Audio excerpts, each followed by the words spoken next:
வயது ஆக ஆக உடல் ஆரோக்கியம் குறைவதற்குண்டான காரணங்கள். தளர்ச்சி. அதிகமான மருந்துகளை உட்கொண்டால் அது உணவு விகிதத்தை குறைத்துவிடும். நோய்கள். நல்ல போஷாக்கான ஆகாரங்களை பற்றிய அறியாமை, பல் சம்பந்தப்பட்ட தொல்லைகள், மன அழுத்தம், உடல் தளர்ச்சி. உணவு முறை பழக்கங்கள். வயது ஆக ஆக உணவு முறை பழக்கங்களை ஏன் நாம் கடைபிடிக்க வேண்டும் என்றால், வயோதிகம் வந்தாலே நம்மால் சரியாக வேலை செய்ய முடியாது.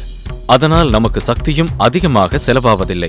நம் வேலை குறைவதனால் நமக்கு அதிகமான புரதச்சத்தும் தேவைப்படுவதில்லை. முதுமையில் வைட்டமின் மற்றும் தாது பற்றாக்குறை ஏற்படும்.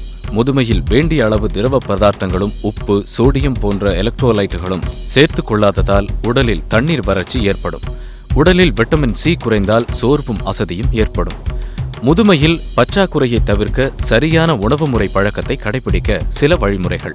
கார்போஹைட்ரேட்டை குறைத்துக் கொள்வதால் அதிகமான சர்க்கரையை கட்டுப்படுத்த முடியும். கொழுப்பான பதார்த்தங்களை மிகவும் அளவோடு உண்ண வேண்டும். கொழுப்பு சக்தியை சரியான விகிதத்தில் எடுத்துக்கொள்ளலாம். மாதவிடாய் நின்று போன பெண்மணிகளுக்கு சுண்ணாம்பு சத்து அதிகமாக தேவைப்படும். உணவு போஷாக்காகவும் ருசியாகவும் இருப்பது அவசியம். 3 வேளையும் தேவைக்கு அதிகமாக சாப்பிடுவதை விட 4 அல்லது 5 முறை தேவைக்கு குறைவாக சாப்பிடுவது நல்லது. நவதானியங்கள், பருப்பு, காய்கறி, பழங்கள், பால் போன்றவைகளை சம அளவோடு எடுத்துக்கொள்வது நல்லது. பல்லில் ஏதாவது தொல்லை இருந்தால் உணவை அரைத்து உண்பது நல்லது. ஒரு நாளைக்கு 2 அல்லது 3 பழம் சாப்பிடுவது நல்லது. ஆடையற்ற பால் அல்லது பசும்பால் கலந்த தேநீர் மற்றும் பசும் தயிர் இவைகளை உபயோகிக்கலாம்.